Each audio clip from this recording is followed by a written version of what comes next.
Good morning, guys. Thanks for listening to Coffee with Christ. If you haven't subscribed, hit the button below.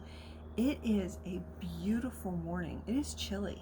I was surprised. I haven't been outside early in the morning in a while, and so I am loving this. I hope you're having a great day.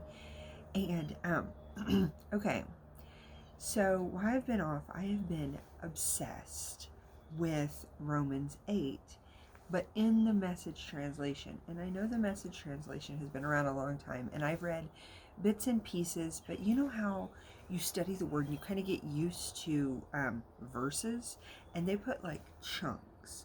And so I love to change up which translation I study because I don't know, it just kind of broadens and gives a new fresh light on it.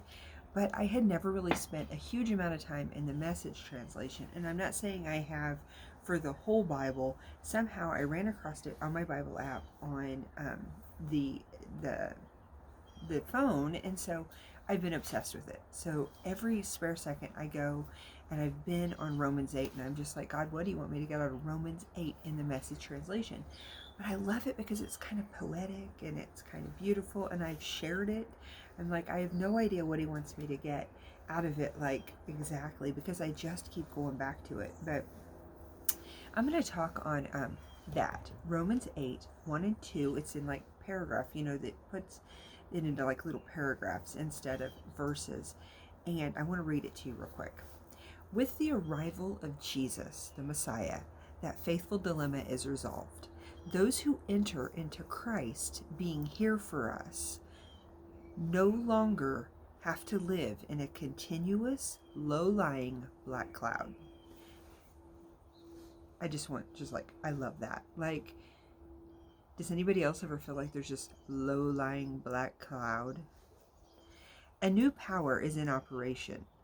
The Spirit of life in Christ, like a strong wind, has magnificently cleared the air, freeing you from a fated lifetime of brutal tyranny at the hands of sin and death. I love that. So, the Spirit of life in Christ is like a strong wind.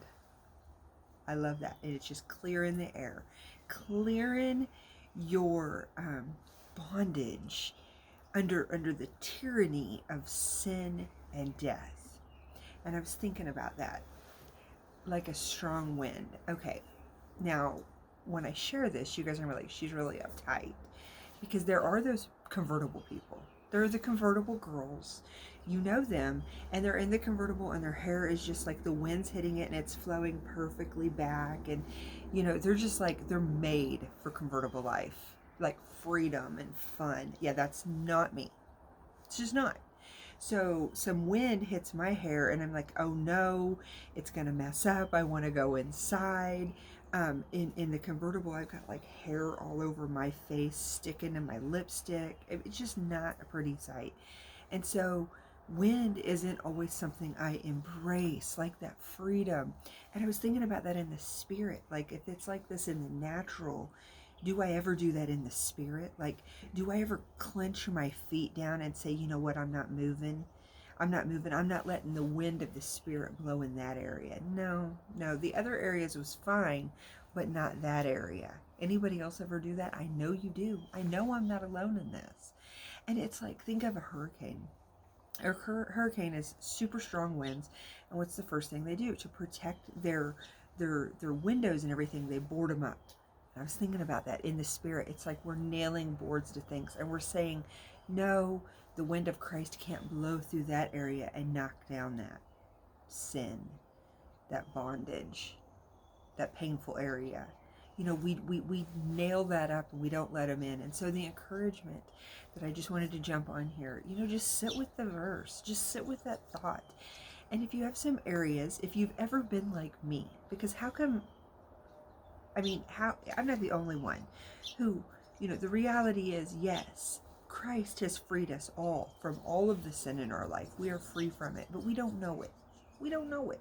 Sometimes there's these things that we want to hang on to, these areas we don't want to let them heal. Maybe we don't want to let them into that brokenness. And so, you know what? It's a progressive thing. And so just sit with the idea that have we boarded up some areas? Have we dug our feet in and said we're not going to let Christ's wind, the wind of the Spirit, come in and bring his freedom power because we're afraid it's going to crash us, knock us down, it's going to break? Let him in. Let him in. Just sit with that. The encouragement is let him in, because if he's going to break it in us, he is going to rebuild it better. He will rebuild it better. I promise. I promise. So I'm praying for you. Have a great day, guys, and I'll talk to you tomorrow.